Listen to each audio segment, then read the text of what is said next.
ఒక breaking news చూద్దాం. TVK అధినేత విజయ్కు మళ్లీ చుక్క ఎదురైంది. విజయ్ విజ్ఞప్తిని గవర్నర్ మరోసారి తిరస్కరించారు. సంపూర్ణ మెజార్టీ ఉంటేనే ప్రభుత్వ ఏర్పాటుకు అవకాశం ఇస్తామన్నారు. అందుకు సంబంధించిన 118 మంది మద్దతు వివరాలను ఇవ్వాల్సిందే అని అన్నారు గవర్నర్. దీంతో విజయ్ సుప్రీంకోర్టును ఆశ్రయించే యోచనలో ఉన్నట్టు తెలుస్తోంది.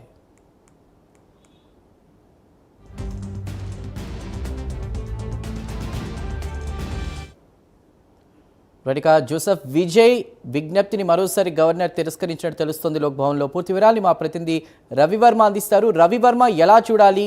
సంపూర్ణ మెజార్టీ ఉంటేనే ప్రభుత్వ ఏర్పాటుకు అంగీకరిస్తా ఉన్నట్టుగా కూడా గవర్నర్ వ్యాఖ్యలు ఉన్నట్టు తెలుస్తున్నాయి. దీనిపై కమల్ హాసన్ కూడా స్పందించారు. ఒకవేళ ప్రూవ్ చేసుకోవాలంటే అసెంబ్లీలో ప్రూవ్ చేసుకోవచ్చు, అది లోక్భవన్లో కాదు అన్నట్టుగా కూడా ఆయన రియాక్ట్ అయినట్టు తెలుస్తోంది. గవర్నర్ తీరును నిరసిస్తున్నారు కమల్ హాసన్ కూడా. ప్రస్తుతం విజయ్ సుప్రీంకోర్టు మెట్లెక్కే అవకాశం ఉందా? దీనిపై ఎలా చూడాలి?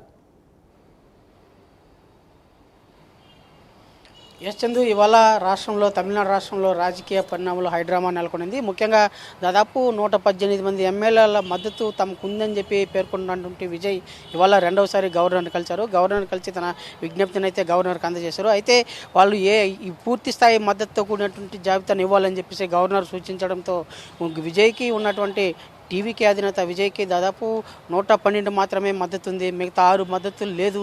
అయితే అసెంబ్లీ సమావేశం ఏర్పాటు చేస్తే దాంట్లో ప్రూవ్ చేసుకుంటానని చెప్పేసి విజయ్ అయితే స్పష్టం చేశారు. అయితే అందుకు తగినటువంటి ఆధారాలు పూర్తి స్థాయి మద్దతున్న జాబితా ఇస్తేనే తనకు అంగీకరిస్తానని చెప్పి కూడా గవర్నర్ సూచించినట్టు తెలిసింది. అయితే దీంతో విజయ్ నిరాశగా వెనుదిరిగి వెళ్ళిపోవడం కూడా జరిగింది. అయితే దీని పట్ల ఒక దశలో గవర్నర్ కూడా న్యాయ సలహా తీసుకునేసి తగు నిర్ణయం తీసుకుంటానని చెప్పేసి కూడా విజయ్ దగ్గర సూచించినట్లు తెలిసింది. అయితే దీంతోనే టీవీకే నాయకుల్లో శ్రేణుల్లో తీవ్ర వ్యతిరేకత అయితే నెలకొనిందని చెప్పి తెలుస్తుంది. తమిళనాడు రాష్ట్రంలో గంటకు రాజకీయ పరిణామాలు అయితే మారుతూ ఉన్నాయని చెప్పి కూడా తెలుస్తుంది.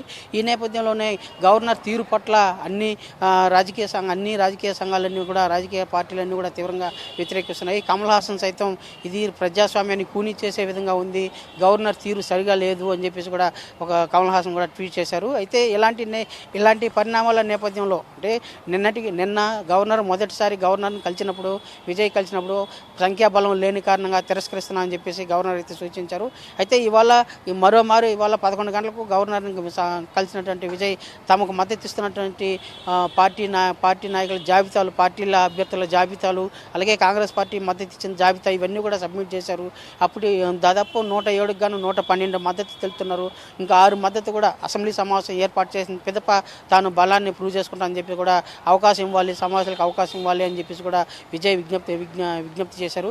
అయితే గవర్నర్ ఈ విజ్ఞప్తిని సున్నితంగా తిరస్కరించారు. ముఖ్యంగా 118 బలాలు పూర్తి జాబితా ఇస్తేనే, ఎవరెవరు మద్దతు తెలుపుతున్నారు దానికి సంబంధించిన ఆధారాలను ఇస్తేనే సమావేశానికి అనుమతిస్తారని చెప్పి కూడా గవర్నర్ స్పష్టం చేయడంతోనే ఒక దశలో నిరాశగా వెనుదిరిగిన పరిస్థితి అయితే నెలకొనింది. దీని పట్ల టీవీకే పార్టీ కూడా సుప్రీంకోర్టు న్యాయ సలహాను తీసుకుని కోర్టును ఆశ్రయించేందుకు కూడా సన్నద్ధమవుతా ఉంది.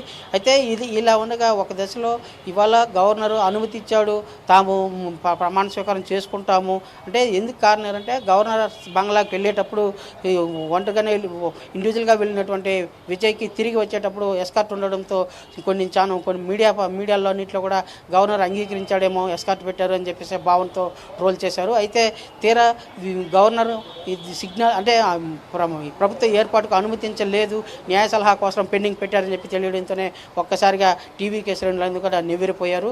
గవర్నర్ ఇలాంటి వైఖరి ఏంటి అని చెప్పి కూడా ప్రశ్నలు గవర్నర్ మీద తీవ్ర వ్యతిరేకత వ్యక్తం చేస్తున్నారు.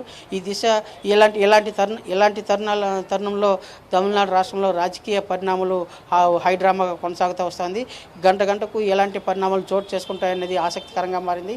అయితే ఏది ఏమైనా కూడా అన్ని వర్గాల ప్రజలు, రాజకీయ సంఘాలు, ప్రజా సంఘాలు అందరూ కూడా గవర్నర్ తీరును వ్యతిరేకిస్తున్నారు. ఎందుకంటే మొన్న జరిగినటువంటి అసెంబ్లీ ఎన్నికల్లో మెజార్టీ పార్టీ టీవీకే దాదాపు 107 మంది ఎమ్మెల్యేలు గెలిచిన టీవీకే పార్టీ మెజార్టీ స్థానంలో ఉన్నటువంటి పార్టీని ప్రభుత్వ ఏర్పాటుకు అనుమతించాల్సింది పోయి పదే పూర్తి స్థాయి మద్దతు ఇస్తే కానీ నేను అంగీకరించనని చెప్పి గవర్నరు అలాంటి విజ్ఞప్తులు చేయడం ఎంతవరకు సబబు అని చెప్పేసి అన్ని ప్రజా సంఘాల నాయకులందరూ కూడా తీవ్రంగా వ్యతిరేకిస్తున్నారు. అయితే దీనిని డిఎంకే పార్టీ నిశ్చితంగా పరిశీలిస్తూ ఉంది. తమ కూటమిలో ఉన్న నాయకులందరితో కూడా అత్యవసర సమావేశం ఏర్పాటు చేశారు ఇప్పుడు కాసేపటి క్రితమే. అదేవిధంగా ఏఐడిఎంకే పార్టీ సైతం దీన్ని నిశ్చితంగా పరిశీలిస్తూ ఇవాళ మరో కాసేపట్లో గవర్నర్ కూడా కలిసే అవకాశం ఉంది.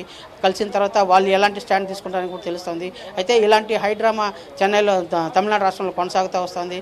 గంటకు పరిణామాలు అయితే మారుతూ వస్తున్నాయి. Chandu. Right Ravi Varma, thank you for the updates. మిగతా అప్డేట్ చూస్తే ఏపీ సచివాలయంలో సీఎం చంద్రబాబు అధ్యక్షతన 7వ కలెక్టర్ల కాన్ఫరెన్స్ కొనసాగుతోంది. ఈ సమావేశానికి కలెక్టర్లతో పాటు జిల్లాల ఎస్పీలు, కూటమి ప్రభుత్వ మంత్రులు, ఆయా శాఖల ఉన్నతాధికారులు హాజరయ్యారు. రాష్ట్రంలో అభివృద్ధి, సంక్షేమం, గ్రోత్ ఇండికేటర్లు, జిల్లాల వారీ జిఎస్డిపి అంచనాలపై సీఎం చంద్రబాబు సమీక్ష చేస్తున్నారు. స్వర్ణాంధ్ర విజన్ 2047 లక్ష్యాలు, విద్య, వైద్యం, పెట్టుబడుల గ్రౌండింగ్, జలధార వంటి అంశాలపై సమీక్ష నిర్వహించనున్నారు.